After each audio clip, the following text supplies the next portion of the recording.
LinkedIn presents.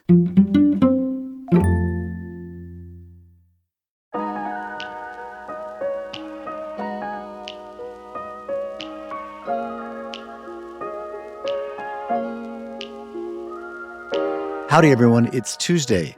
I'm Michael Kovnat, and this is the Next Big Idea Daily, quick insights from big thinkers. Today, those big thinkers are education innovator Michael Horn and Harvard business professor Ethan Bernstein, who, along with entrepreneur Bob Mesta, have written a new book called Job Moves: 9 Steps for Making Progress in Your Career. Drawing from years of research and experience in organizational behavior, education, and product design, these authors use an approach called the jobs to be done theory to help you understand the true motivations behind your career changes and how to make them work for you. Michael and Ethan join us with 5 key insights from the book right after this break.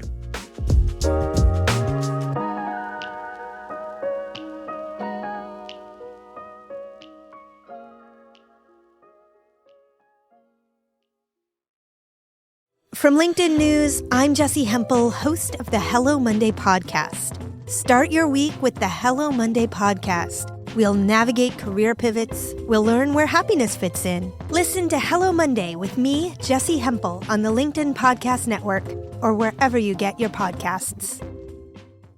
Have you been feeling the effects of stress, burnout, or anxiety at work? Listen to the Anxious Achiever podcast to rethink the relationship between your career and your mental health. Get the Anxious Achiever wherever you find your podcasts and walk away with practical advice you can implement today.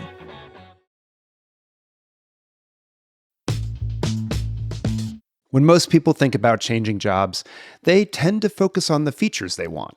Things like better hours, less travel, higher pay, a worthier title, faster advancement, greater responsibility, more impact, and more vacation or benefits. I'll be honest, all those things sound pretty nice, and I wouldn't mind them too. But such lists rarely help us make progress in our careers because while they correlate with job changes, they fail to ground us in the true reasons we're looking for something new. Therefore, they tend to be short-lived in helping us make progress. We need to understand what's actually driving us to make a job move right now. By using the jobs to be done theory around why people change behavior and studying over 1,000 people who have actually switched, we've distilled the forces that actually cause someone to move. What's important is that we didn't just study people who were thinking about changing jobs. That's because bitchin' ain't switchin'. We love to complain and think about what could be better, but we wanted to understand what actually caused the changes. So we looked at who switched. And when we looked at the functional, social, and emotional forces that pushed and pulled them to make a job move, we noticed they clustered into 4 common patterns, which we call quests for progress. So when people change jobs, the patterns that cause them to do so are what we call get out, regain control, regain alignment, and take the next step. Here's a quick summary of each. People experience the get-out quest when they can't see a way to thrive in their current job or their manager makes it feel like a dead end. They want to escape to a place where they can be supported and challenged. You're in regain control when you're feeling overwhelmed or bored in some aspect of your life. You want to find an employer that gives you a say in how you allocate your time and do your work. Regain alignment is when your current employer does not fully value your experience, knowledge, or credentials. So you want to find an environment and a role in which you will be respected, acknowledged, and re-engaged by making full use of your skills. In other words, what you do. Take the next step is when you have reached a career or life milestone, and you want an exciting place to move forward and take on more responsibility. Climbing the career ladder isn't the same as making progress in your career. Instead, when you're switching jobs, you should try to figure out what you actually want to do in your next job. That's what will lead to true progress. So how do you know what quest you're on and what you actually want to do, not be?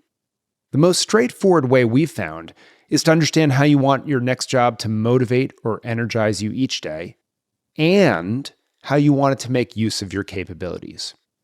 In the book, we help you understand whether you're looking to build or reset along those 2 dimensions, which then helps you figure out which quest you're on right now. Here are some brief examples. One individual longed for a reset from a role at a large company where, in her view, overachievers went to feel bad about themselves. She wanted to reset how her job energized her. In contrast, an individual at a tech company was energized by her team. She wanted her next job to build on that feeling of community spirit. How your job makes use of your capabilities, your expertise, experience, and skills, that's the other question. One individual who had worked in the global health arena, she found herself as the chief of staff to the executive director of a research institute. She loved the organization's mission, but she quickly realized that the role wasn't aligned with her skill set. She wasn't respected for her capabilities and wasn't challenged to further grow them. So she found a new role within the same organization so she could reset how work made use of her capabilities. When another individual was thinking of leaving the military, a phone call telling her that she was up for a prestigious promotion persuaded her to stay. That's because the new role would allow her to build on her current capabilities, something she desired. Paying attention to whether you want to build or reset how your next job energizes you and makes use of your capabilities is critical to getting good advice and making a good next step.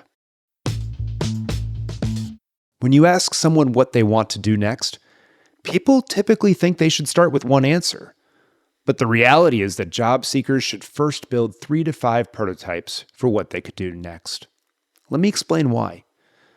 In the world of product development, after learning about what kinds of progress customers want to make in their lives, successful designers build prototypes to test their early ideas. They experiment with several rough mock-ups that they can change quickly. Career choices benefit from experimenting as well. And if you try to skip to the end by picking one option off a list of job postings, which is what most people want to do, you're likely either to get overwhelmed by the variety of possibilities or to end up overly constrained by the first options you consider. Look, we get it. You probably want to get to the answer of what's next and quickly. But trust us, that's the hard way to do this. One of the counterintuitive points we make again and again in the book is that there is no perfect or dream job along every dimension. A good job move isn't about a dream job, it's about making smart trade-offs. And if you think there's a perfect job, then you're setting yourself up for disappointment later when real-world options don't precisely line up with your expectations and, crucially, you don't know how to make trade-offs so you can make the progress you really want to make. Crafting multiple prototypes is more productive, both in the short term and the long run. It helps uncover the interdependencies and trade-offs inherent in your quest. Having 3 to 5 prototypes will help because, just as in new product development, the contrasts between them will create meaning on what is critical and what you're willing to give up. And it plays to our strengths as human beings. We're not always great at identifying exactly what we want to do in life, but the human brain is actually quite good at ruling out certain options when it sees them alongside others. Now, to really build out your prototypes, do what product developers do. Talk to people. In this case, talk to people in jobs like the ones you've mocked up. Now, to be clear, this is not your standard informational interview. Many informational interviews meander around the topic of how someone came to their current role, and they only vaguely touch on what it's like in practice.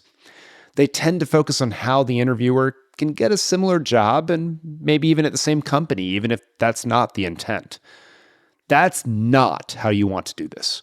We want you to be hyper-focused on what people do on a daily and weekly basis in their role, and how those activities pertain to what energizes you and the capabilities you most want to use in your next job. That's how you'll start to figure out what is a good move and what isn't. Now let me turn it over to my co-author, Ethan, to share 2 more insights.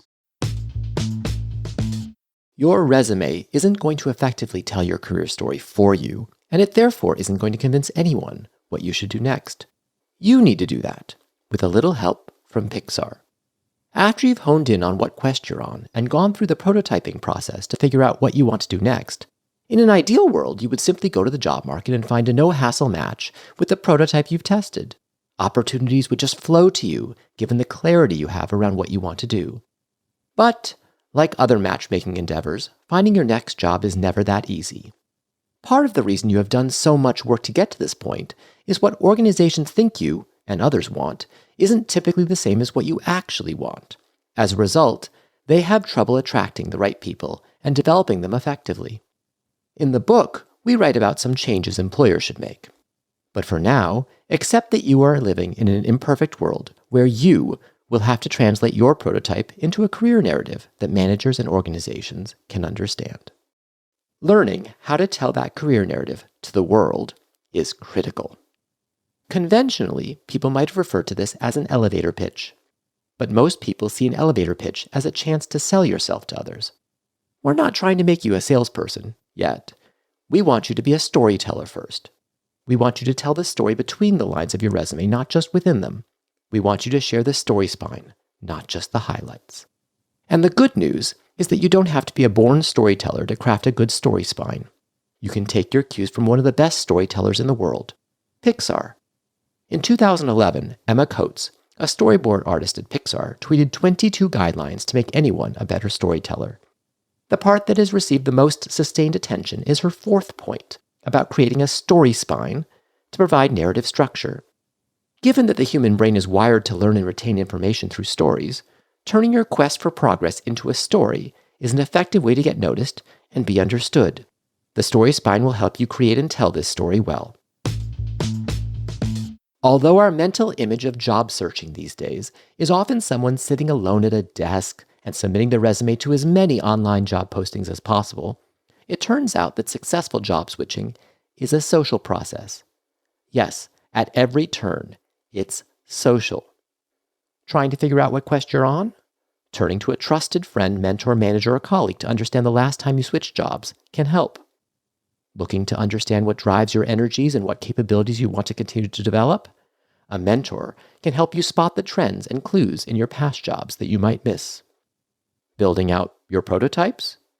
You'll benefit from others extending their networks to you for everything from informational interviews to learning about new opportunities and ultimately landing a job after you've shared your Pixar career story. After all, despite all the activity on online job boards, most roles are still filled through personal connections. Wanting to help others in your life make progress in their careers? As Derek Thompson, a journalist for The Atlantic, once wrote, with 160 million American workers across thousands of occupations in hundreds of industries, saying anything that is of use to all of them is practically impossible. He added that saying, quote, just do these 3 things I did, end quote, is rarely helpful. After all, as he wrote, autobiography is not advice. Given how poorly most people understand themselves, it's barely even autobiography. But here's the thing. If we recognized that a good job move is a social process to help individuals make progress they want to make while also being valuable to an organization, then we would build a common language around job moves that would include vocabulary for why a person usually moves, what quest they are on as they do so, how to generate options together to help them make progress, and how they can tell their story in a way that others can listen and help. That's why we wrote a social book with chapters for job movers, mentors, and even organizational leaders. Because even though very few people feel comfortable talking to others about why they might or might not move jobs, it's the best way to make progress. Here's an analogy. Consumers today expect a customized user experience each time they buy a product, a digital storefront that is tailored to them and their purchasing patterns. How does an app know how to do that? From data that was shared over time about a consumer's buying behavior. Because we've gotten so used to customized user experiences, we're expecting customized employee experience as well. But the only way that can happen is if we share enough data on ourselves, our pushes and pulls, our energy drivers and drains, our capabilities, our quests, our prototypes, our story spines, etc., for that to be possible. Maybe not all at once, but one step at a time. And that's the ultimate key. Help people think progress, not perfection, as you pay it forward and help others make job moves. And bear that in mind as you work with others to more successfully chart your own career as well. Thank you, Michael and Ethan. Okay, listeners, you can go get yourself a copy of Job Moves at your favorite bookstore. And for more career tips and big ideas on science, health, business, and everything else, head on over to your app store and download our Next Big Idea app. It's got thousands of big ideas from hundreds of top nonfiction authors. I'm Michael Kovnat. See you tomorrow.